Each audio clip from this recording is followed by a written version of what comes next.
guys, welcome back to my channel. It's the start of a new reading vlog week.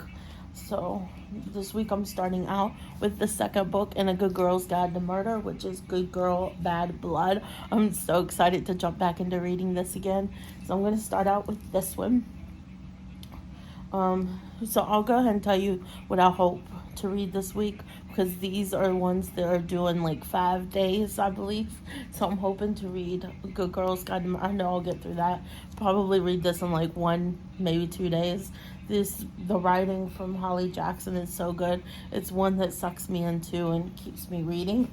But second book, I found this in my library the other day when I went to return books. This Abby Jimenez, Yours Truly. I've been wanting to read an Abby Jimenez book because people have been talking about it. But the funny thing is I checked it out yesterday, and normally I get 21 days with a book. When I looked yesterday on my account, it showed that I only had 5 days with this book. And when I looked at it, there's like 20 holds for the book. So it's interesting to see that I found this on the shelf when there was supposed to be holds on it. So I feel like they haven't pulled it for the holds yet, maybe. So that's probably why I'm getting such a short amount of time with it, because there's so many holds. But hopefully I can get through this. It's the second book I'm planning on reading this week. And the final book I plan on reading this week is The Summer of Impossibilities by Rachel Allen. This one has like 2 holds on it, so I have to I've had this on my TBR for like a few weeks now because it hasn't had any holds on it, so it's automatically renewed. And I've been putting the priorities of the ones that have holds and won't renew first. So this one is the third book I'm going to try and read this week. Here on this, I'll go ahead and read the synopsis on The Good Girl, Bad Blood, since that's the one I'm planning on starting with. It says, Pip is not a detective anymore. With the help of Ravi Singh, she released a true crime podcast about the murder case they solved together last year. Though the podcast went viral, Pip insists that her sleuthing days are behind her. But when someone she knows goes missing and the police won't do anything, Pip has no choice but to investigate. After all, Jamie Reynolds disappeared on the very same night the town hosted a memorial for the 6-year anniversary of the deaths of Andy Bell and Sal Sine. It has to be more than a coincidence. Pip follows a trail of clues, uncovering more of her town's dark secrets along the way. And this time, everyone is listening. Will she find Jamie before it's too late? Sounds really good. I'm sure it's going to be really good. If it's anything like the first book, it's going to be amazing, because I like the first book. I even like the Killjoy, the little novella. So, yep, I'm going to start reading this, and I'll give you any updates if I have any. So, a little update. I'm finally on chapter 5 of this book. A Good Girl, Bad Blood. It's the second book in The Good Girl's Guide to Murder. So pretty much in the beginning, this follows Pip, and she decides to start up a podcast to kind of tell her side of the story of what happened in A Good Girl's Guide to Murder, because the newspapers and the news outlets and stuff aren't reporting everything accurately.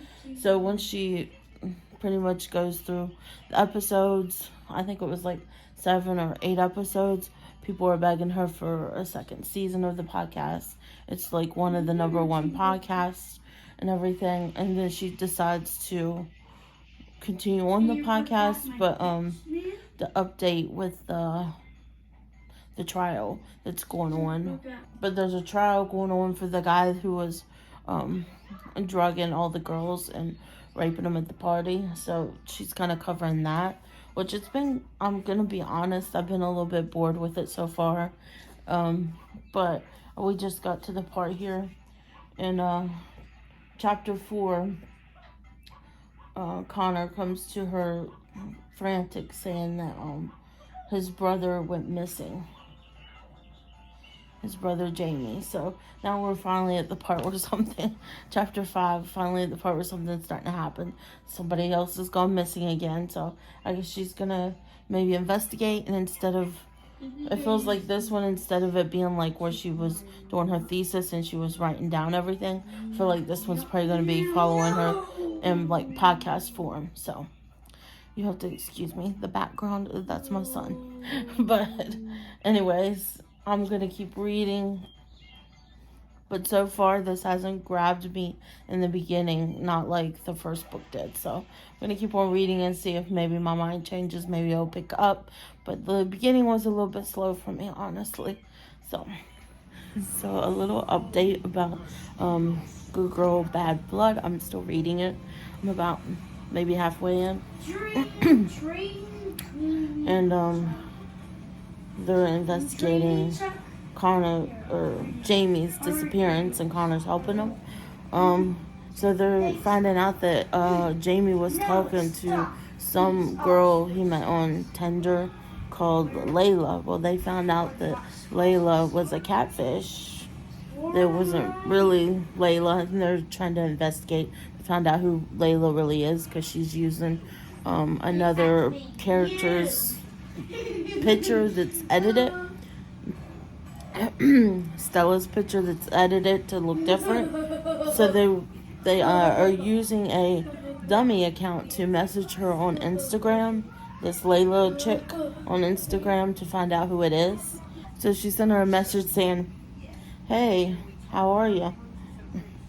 And she sees it right away, and she starts typing back. And here she says, "Layla's seen it. Oh my God." And as they watched, something else appeared. The word typing. On the left side of the screen, she's typing. She's already typing. Her voice felt tight and panicked, like it had outgrown her throat. "Calm down," Ravi said, jumping off the desk so he could watch the screen too. Typing disappeared. And in its place, a new message. Pip read it and her heart dropped. "Hello, Pip," it said. That was all it said. And Ravi grips stiffened on her shoulder. "How did she know it was you? How did she know?" "I don't like this," Connor said, shaking his head. "Guys, I'm getting a bad feeling about this." "Shh," Pip hissed, though she couldn't hear it if either of them was still talking, not over the hammering that now filled her ears. Layla's typing again. Typing. And it disappeared. Typing. And it disappeared. Typing. And the second message appeared in the white box below. "You're getting closer." You guys, this book is starting to get good. I was talking about how I was kind of bored the first 5 chapters. Like it's starting out kind of slow, but now it's getting really good. So I'm already sucked in, and I need to know. I'm curious who this Layla chick is. Is it even a chick? Maybe it's a dude. You don't know. Because it's a catfish. So I'm really getting into this. I'm sitting here reading this while I'm waiting for my recent weekly vlog to upload onto YouTube. It always takes a while to upload to YouTube. But I'm going to keep reading because I need to know what in the world. How did this person know that it was Pip?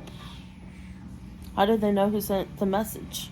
Because she used a dummy account that's not even connected to any of them. So it's like, wow.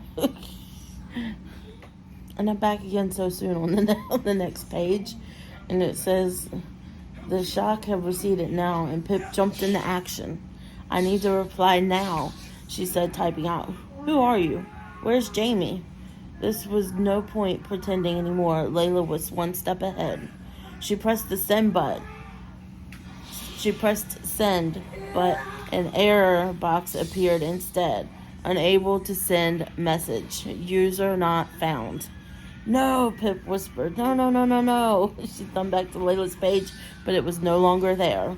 Their profile picture and bio were still displayed, but the grid was gone, replaced by the words "no post yet" and a banner of "user not found" at the top.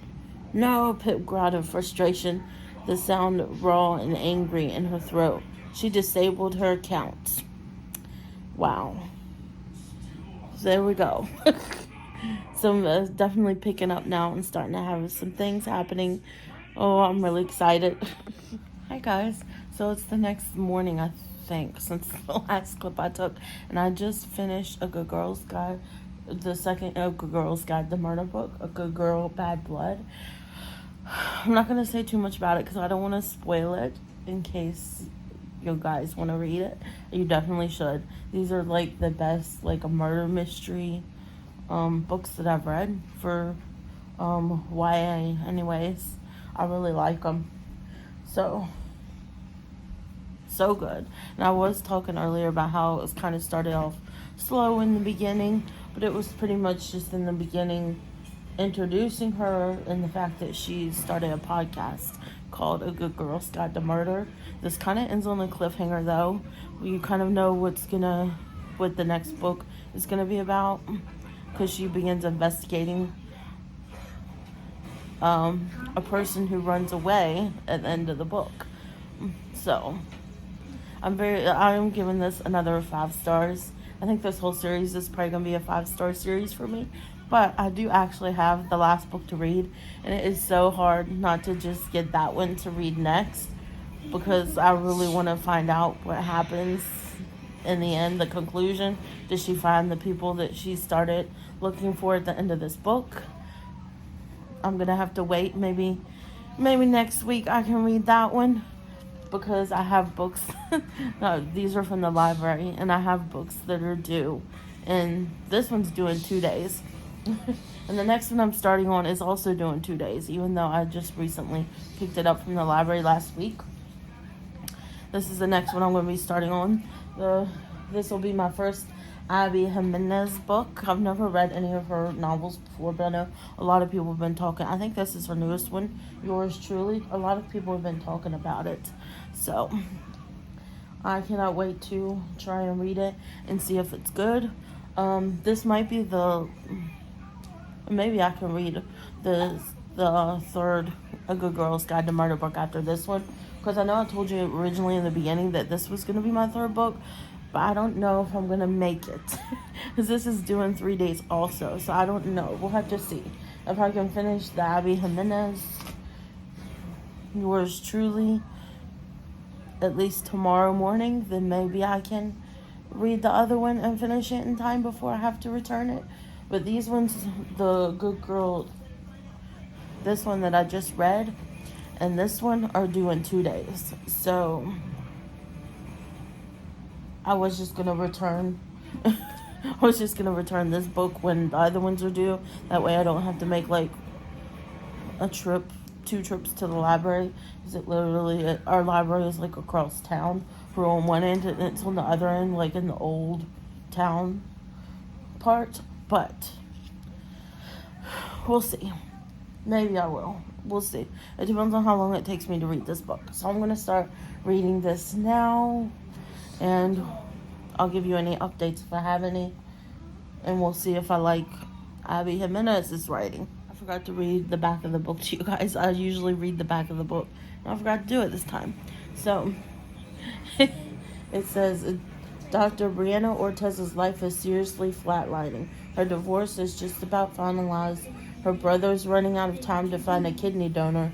And the promotion she wants, that's probably going to the new man doctor who's already registering 87 on Brianna's pain in the butt scale. But just when all systems are set to hate, Dr. Jacob Maddox completely flips the game by sending Brianna a letter. And it's a really good letter, like the kind that proves that Jacob isn't actually Satan. Worse, he might be this fantastically funny and so perversely likable guy who's terrible at first impressions. Because suddenly he and Brie are exchanging letters, sharing lunch dates in a sob closet, and discussing the merits of freakishly tiny horses. But when Jacob decides to give Brianna the best gift imaginable, a kidney for her brother, she wonders how she can resist this quietly sexy new doctor, especially when he calls in a favor she can't refuse. So it sounds really cute. I'm interested. So I'm going to go ahead and start reading this, and then I'll come in with any updates if I have any. Alright guys, I'm already coming in for an update. I'm on chapter 10. I already love this. I know this is probably going to be, we'll see how it ends. I guess the ending is always the big deciding factor. But so far right now, this is a 5-star for me. It's really sucked me in. It's about this Dr. Jacob, who leaves the hospital that he was at and moves to a new hospital because he was dating a doctor at that hospital, and she ended up cheating on him with his brother, of all people. So he moves to this new hospital. And his first day there, he loses like 6 or 7 patients in a row. And he ends up getting the nickname Dr. Death. And people were calling him Dr. D. Well, comes this Brianna, another doctor who works there. She's been working there for 10 years. And the chief of medicine, I believe it is getting ready to retire. And she's the only one who raised her hand for the position, to fill the position when he leaves. Well, come to find out, he brings her into the office at the end of the day, and he says that he's decided to stay on for a few more months because he wanted everybody to get to know this Dr. Jacob, because he used to be the chief of medicine at his last hospital. So he's already like qualified for the position. He knows how to run the position, so he wouldn't have to be trained for it. Well, she gets mad because she's been there for 10 years, and she said, I've been working hard for this position. So she feels like she's put in the time, 10 years, and she's worked really hard for the position. And here she feels like he's just bringing in this doctor because he's a guy and he's not a girl, and he's endorsing him and stuff and everything. So they get off on the wrong foot because of that. So she thinks that he already knows about it, and that's why he's there, to take his spot, and that's why they brought him there in the first place. So long story short, she comes rushing down the hallway and to go to a room because she's late. She's supposed to check on a patient, and she's late, and she runs into the new Dr. Jacob that she has yet to meet, because it's been a crazy day where he's lost so many patients and she's been busy. They haven't had a chance to really meet. And when she rushes past him, she knocks his phone out of his hand, and it breaks the corner of his cell phone, shatters. And he goes following after her because he's going to confront her about it, until he realizes he walked into the room. He's at the patient's door that she was in, waiting for her to finish. Well, then they come in with, I guess, a new dialysis machine. It's a patient that's on dialysis, and ends up pushing him out of the way, and he ends up getting pushed inside the room. And he confronts her, but then he doesn't say anything about the broken phone. He just starts being like the rule giver and says, you need to not be running in the hospital. It can be dangerous and blah, blah, blah. Okay, so what was I saying? Oh, yeah. So he leaves out of the room after like stuttering along. Comes to find out he suffers from anxiety. So when he gets in stressful situations like that, he can't think to speak and all of that.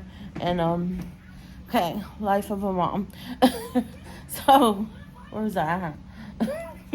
Having a brain fart. Oh yes, I was talking about how he has, and comes to find out he suffers from anxiety, and he has medicine that he takes for it, but still he has to learn like all his techniques to calm down and stuff.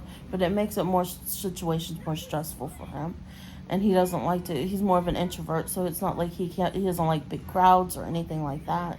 So, as an apology, he writes her a letter. So, after all that happens, it goes back to, it's like dual perspective. It goes, you see her perspective, and then his perspective. So, it goes back to her perspective after that, and she ends up talking about how she's having a tough time. That dialysis patient ends up being her brother, and he has kidney disease and has to go through dialysis, and he needs a new kidney, and nobody in the family is a match. He has a rare blood type that not many people have, so they need either somebody who has the same blood type as him or somebody who's just an O blood type that's universal. So she ends up just being really stressed about all that and everything, and she ends up running to what she calls I forgot what she calls it, I think it says her sob closet. That's what she calls it, her sob closet, and is in there crying. And not long afterwards, it goes back to Jacob's perspective, and he's so overwhelmed after having that conversation with her and it not going well, he ends up going into a supply closet. And it turns out that she's in the same supply closet. So he knows that she's crying. He leaves the supply closet, comes back with a wet, warm cloth for her to wipe her tears and to help her. And he ends up saying something that comes out completely wrong. Something about at least he's gonna live, or something like that, or at least he can live, when she tells him about the dialysis. Well, she took that completely the wrong way and got so upset with him and stormed out of the supply closet and didn't talk to him for a while until people pointed out that he was helping a patient. There was a patient that came into the ER, a little girl who needed stitches, and her doll had torn, and her doll needed stitches too. So he was in there. One doctor was giving her stitches while he was in there talking to the little girl, telling her story, and distracting her by stitching up her doll where it tore and everything. So everybody was watching it, and then she runs into him, Brianna does, and sees him doing that. And she ends up thinking, well, maybe he's not as much of a jerk as she thought he was. So when he comes out of the room, she lets him know that the reason why the nurses all hate him is because he showed up the first day and he didn't bring them a snack or anything. She was telling him that they like cupcakes, and they're not just any cupcakes. There's this bakery that makes the best cupcakes. And she tells him what each of the nurses like. One's vegan, one's gluten-free, one's keto. And then when she's walking away, he said, thank you. And then when she's walking away, he says, you didn't tell me what kind of cupcake you liked. And she said, red velvet, but I don't want any cupcakes. And then she ends up going home. She ends up talking, her brother ends up, maybe this is a lot to be saying, but long story, her brother ends up getting out of the hospital from after getting done with his dialysis. And she talks to her brother because his apartment is a disaster. He hasn't been showering and he really needs more help. He can't be living by himself. So she convinces him to move in with her so she can take care of him, because she can get a dialysis machine at her house and give him dialysis daily so he can have more freedom to eat more food that he wants to eat and everything else. And he can do it every day and it won't be as long as it is when he comes to the hospital. So he ends up moving in with her, and she ends up taking a day off of work because she has to set up the call and get the dialysis machine and everything set up and get him moved over to her place. Well, when she comes back to work, the nurses tell her that there's something at the nurses station for her. It has an envelope with her name on it, and it's and so she grabs it and she runs to her sob closet and pulls off the letter and reads it, and it's from Dr. Jacob, and it was the cutest letter apologizing for everything, and it was taped to the top of a jumbo red velvet cupcake. And she says that they don't just sell the jumbo red velvet cupcakes, you have to order it specifically to have. So she said, oh, he thought about me and ordered it specifically for me. And that is just so adorable. And so they're now in the process of having this little banter going on. They're writing each other little letters and notes, and she just went to this like fancy letter store to get fancy paper and a fancy pen to write letters to him. And they're kind of just doing this really cute banter back and forth. Now I know why it's called Yours Truly, because of the notes. But I am absolutely loving the banter. He seems so incredibly sweet, like somebody she deserves. So, which I didn't mention, she is getting ready to be divorced. It's almost a year since she's been separated from her husband, who cheated on her with somebody else. So she's getting ready to be divorced, I think, in like a few days. And now she's talking to this really great guy who seems really nice. So I'm going to keep reading. This is so good. I already want to recommend it, and I'm only on chapter 10, but let's hope the ending is good, because it always depends on the ending. So I'm going to keep on reading. Another update. I'm on chapter 14 now, and he had gotten checked to see if he was a match for a kidney for Brianna's brother that needs a kidney, and he just found out that he's a perfect match. And he wants to do it anonymous. He finally decided that he wants to do it anonymously. Anonymously. I cannot say that word. But he decided he wants it to be anonymous.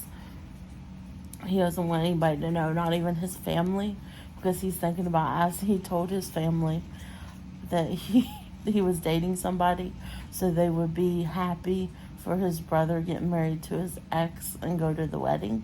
So now he's thinking about asking her to be his date to the wedding and to, I guess, pose as his girlfriend. So this totally has like the fake girlfriend trope, but they were kind of forming a friendship in the first place before it happens.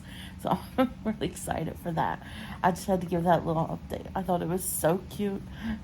And I love the fact that he's donating a kidney. I wonder if she'll be upset that he didn't want to say that's him. Because I'm sure by the end of this book, she's going to, because we're only this far into it, I'm sure by the end of the book, she's going to know that he was the one that donated the kidney. But this is so good. I'm going to go back to reading. So I'm updating you again. I'm on chapter 25 now, page 216.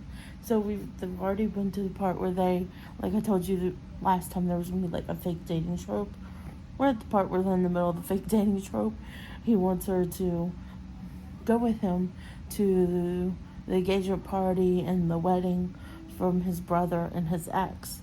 So they just went to the engagement party, and she gave him the buffer because he has anxiety, so he can get away to kind of decompress and relax and recharge the batteries, so to speak. And his ex goes a couple minutes after he gets out. His ex follows him, and they have a talk. Well, the whole time Brianna goes like 5 minutes later, and she hears them arguing in the room that he went. And right now I'm mad at Brianna. I'm mad at Brianna because she's not telling him. She's just assuming that he loves her, that he still loves her, and that she's like the second best thing, and thinking that was what the argument was about, was the fact that they still loved each other. So she thinks that they were admitting that they still loved each other, and she's gonna leave his brother to be with him. And right now he took her home from the engagement party, and he just was pacing out front of her door, and she has that Ring doorbell, so you can see. So she went out there to find out why he was pacing, and he wanted to ask her out, like for real, on a real date. He didn't want to fake it anymore. He wanted to actually date her. And she's still not talking to him about her hearing them arguing in the room and her being in the hallway or any of that. She's just like, no, because she thinks that she's second best, and she doesn't want to be his in-between solution between being in love with somebody and then finding the person he wants to be with, when in reality he's already falling in love with her and he wants to be with her, and he's realizing that. So, and he realized that when his ex followed him to the room and they talked, he realized that he'll always love her, but he's not in love with her anymore. He just wants her to be happy, and she just wants him to be happy, and for them to both move on and be happy with other people. But here she is being difficult. So this is like the third act breakup, I guess. But it's not really going to be a breakup because they're fake dating, so they still have to be civil. But I just had to get on here and tell you about that, because right now I'm hating Brianna, because I'm hating that she's not just talking to him about what she heard, or the fact that she was in the hallway during the argument. You know, communication fixes a lot of these issues. And why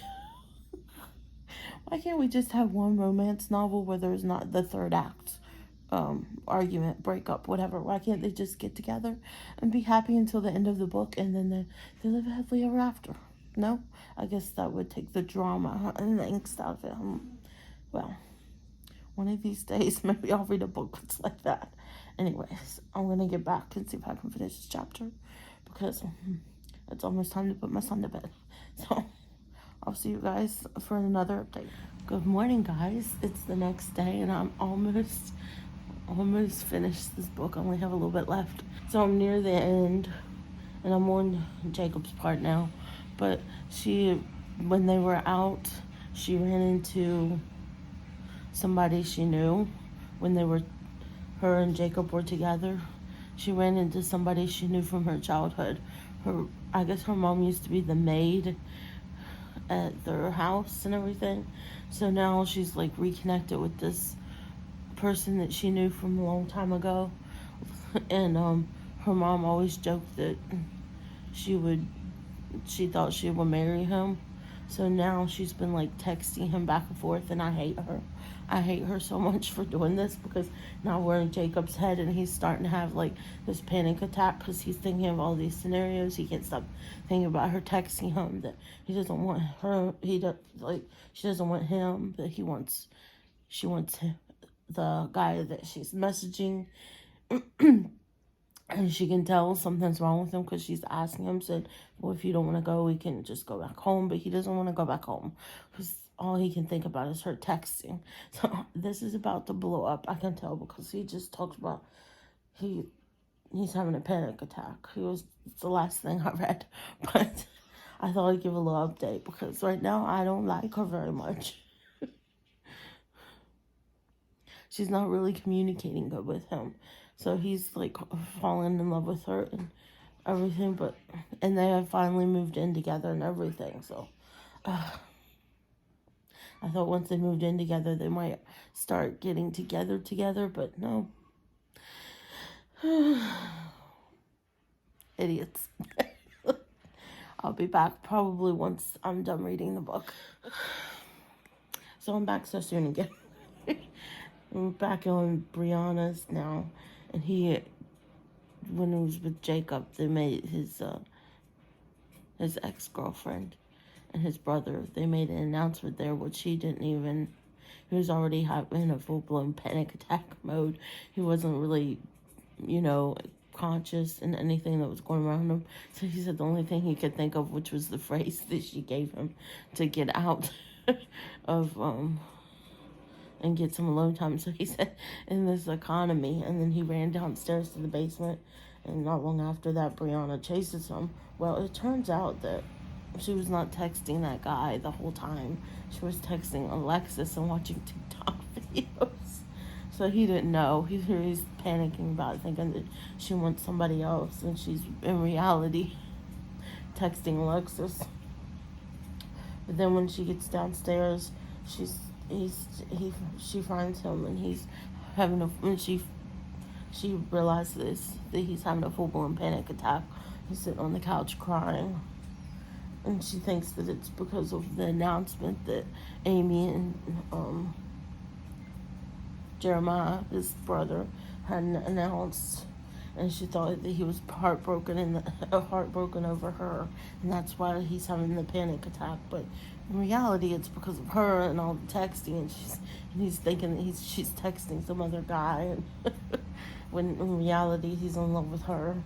So this is such a good book, but this is killing me. I wish they would just tell each other everything. Communicate with each other everything, and be honest, so they could just be together. But yeah, back to the book. And here she's talking about he was heartbroken, and so was I. I was right here, and I was in love with him. And he didn't care, because he couldn't even see past her. I had fallen completely and utterly in love with him, and he had stayed completely and utterly in love with somebody else. I started to cry too. I just stood there in front of him, my shoulders slumped, tears starting to roll down my face. So the Lieutenant Dan, well, that's his dog, was almost frantic trying to crawl into the space between Jacob's stomach and the hands he had cupped over his mouth. And I wanted to crawl into the space too. Screw it, I did. But it's like, really? You're heartbroken too? Why don't you just tell him that you're in love with him for real? That would solve so many problems. So I just finished the book, and I was sobbing at one point. Oh my goodness. He gave her his journal and let her read it so she could see it into his soul, and it was just so good. The ending, so good. I loved it.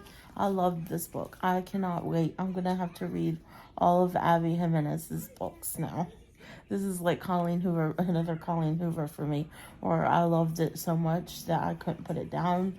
When I did put it down, I was thinking about wanting to read it, and I just loved it. It only took me a day, and a part of a day. It's like 11 o'clock now, but I had to take a break and go shopping, and then I came back to finish reading.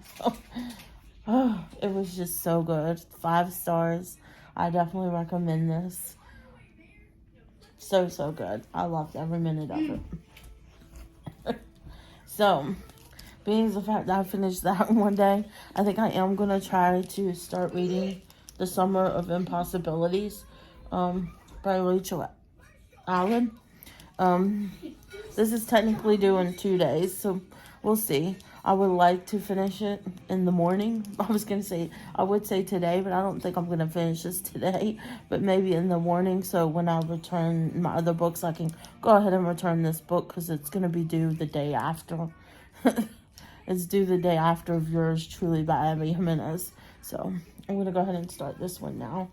So I guess I'll read you the little synopsis that they have on the inside. It sounds really good, and this is a YA novel. So up top it says 4 girls, 1 summer, and a pact to do the impossible. So that just sounds right there off the bat so good. Makes me think of the Sisterhood of the Traveling Pants, you know. It says Skylar, Ellie, Scarlett, and Amelia Grace are forced to spend the summer at the lake house, where their moms become best friends. One can't wait. One would rather gnaw off her own arm than hang out with a bunch of strangers just so their moms can drink too much wine and sing Journey at 2 o'clock in the morning. 2 are sisters. 3 are currently feuding with their mothers. 1 is hiding how bad her joint pain has gotten. All of them are hiding something.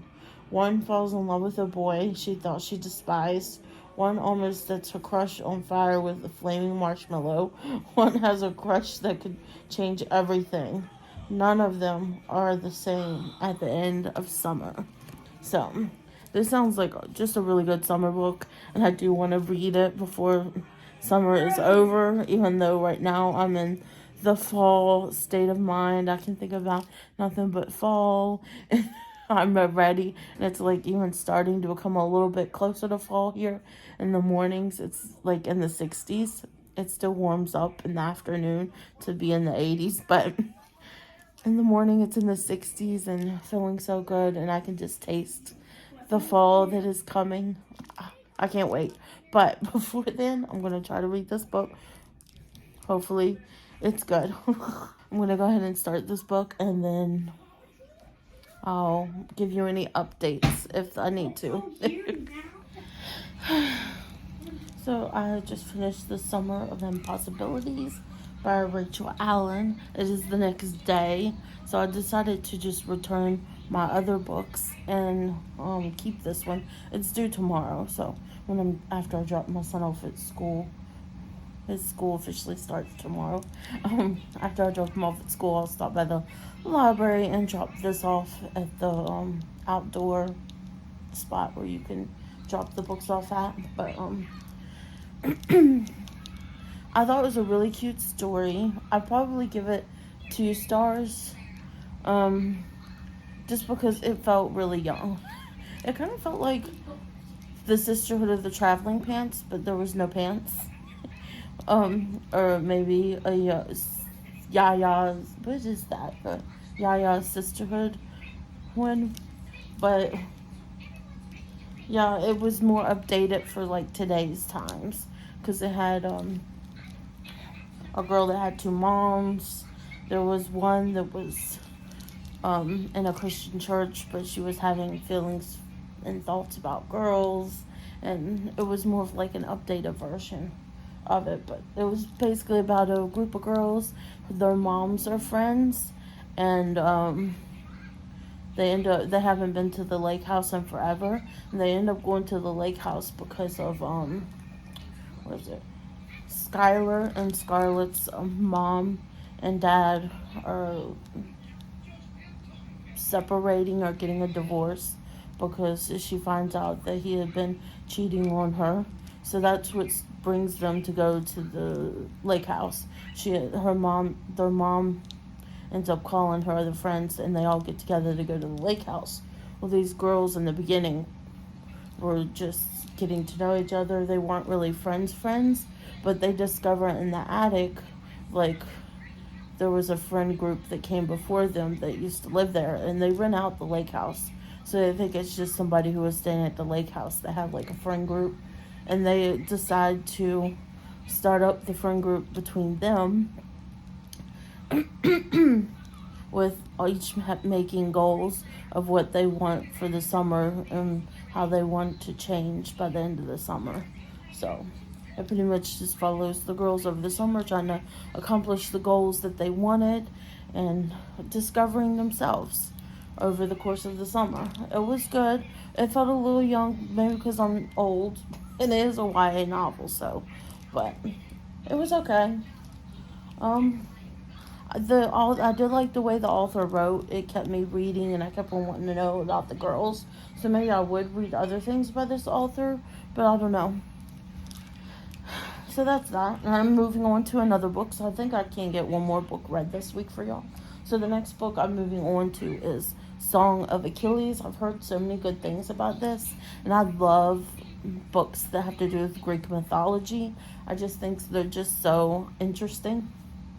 So here is this one. It says, Achilles, the best of all the Greeks, son of the cruel sea goddess Thetis and the legendary king Peleus, is strong, swift, and beautiful, irresistible to all who meet him.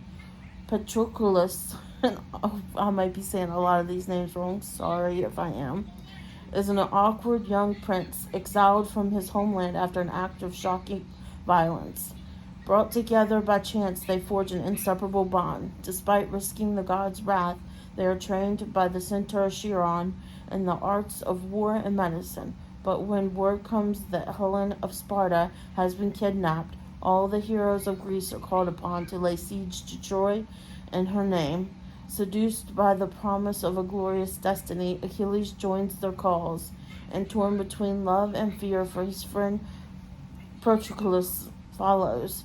Little do they know that the cruel fates will test them both as they never before and demand a terrible sacrifice. So this sounds really good, and this is an actual adult fiction novel. So I'm looking forward to starting this. Hopefully it's as good as everybody's been saying, but I feel like I'm going to like it because it's Greek mythology, and I love books about Greek mythology.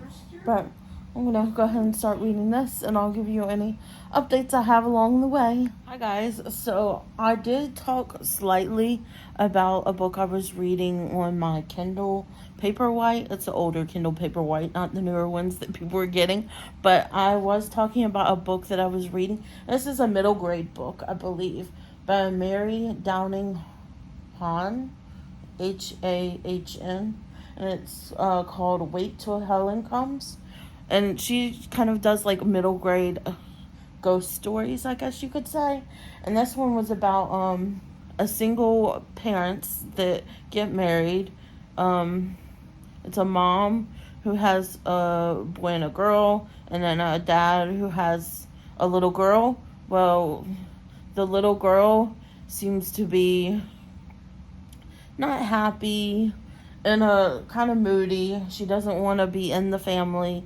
She thinks that her dad loves her new stepmom more than her, and she's not even trying to get along with the kids. She's always picking fights or being mean or doing stuff to them, and then crying to her dad and saying that that her step siblings are picking on her and not being nice to her. Well, they move to a church that has been transformed into a house, and some spooky stuff starts happening. There's a graveyard there because, of course, it's a church.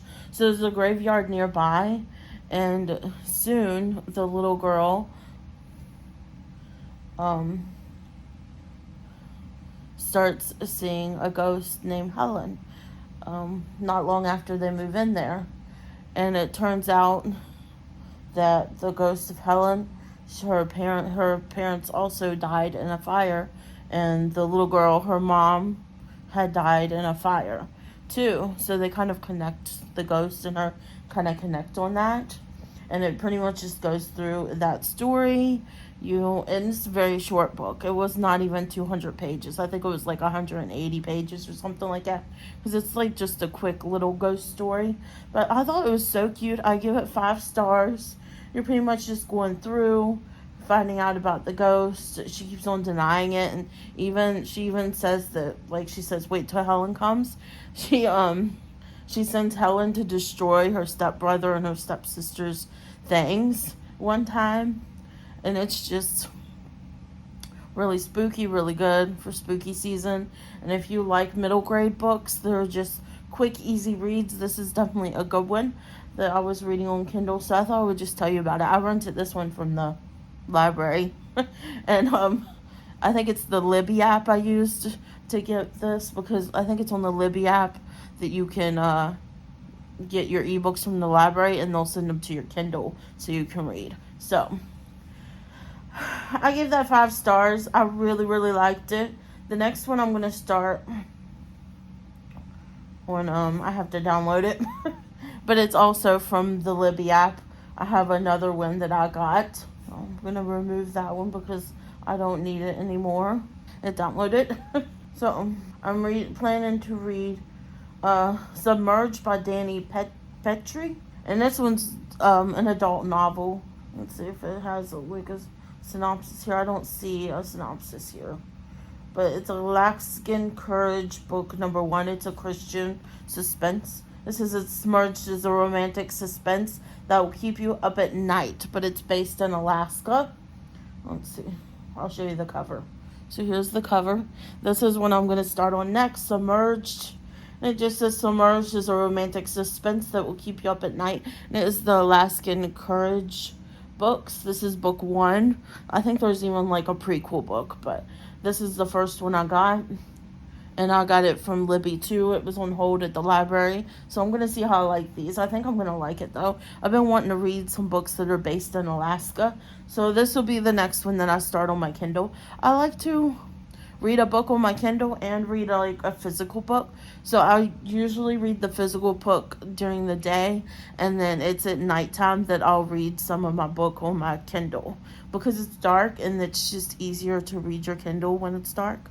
So that's what I do. So I'm gonna go ahead and keep on reading my physical book, and tonight I will start my new Kindle book, which I don't know why I just told you this, because this probably won't be until the next vlog maybe, but I will give you updates in the next vlog.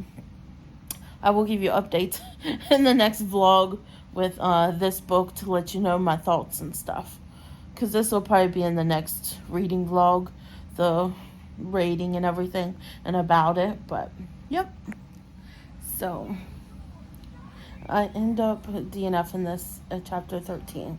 It's just not a book for me. Not a book for me. It was okay. I'm not into gay romance, and that's what this is. So there, I said it. That's the whole reason I DNF'd it. No, it's not for me. I didn't realize that that's what this was about, or I probably wouldn't have even reserved it in my library in the first place. So that being said, that's going to be the end of this week. I did start another book, but I'm going to do it for next week's weekly reading vlog. So you'll see in next week's reading vlog which one I chose to read next. I do think I had a really good week this week. I had a lot that I really, really loved. Some I didn't love at all. But yeah, I hope you guys enjoyed this video and seeing what I read this week. You have to leave a comment down below in the comments letting me know what have y'all read this week and what was like your favorite book that you've read this week. And if you like this video, please give me a thumbs up down below. And if you're not yet subscribed, I would greatly appreciate it if you consider subscribing to my channel. And next to the subscribe button is the bell. You can ring that to be notified of all my future uploads. And I hope you guys are having a great day, night, weekend, whenever it is you're watching this. And I'll see you guys next time. Bye, guys.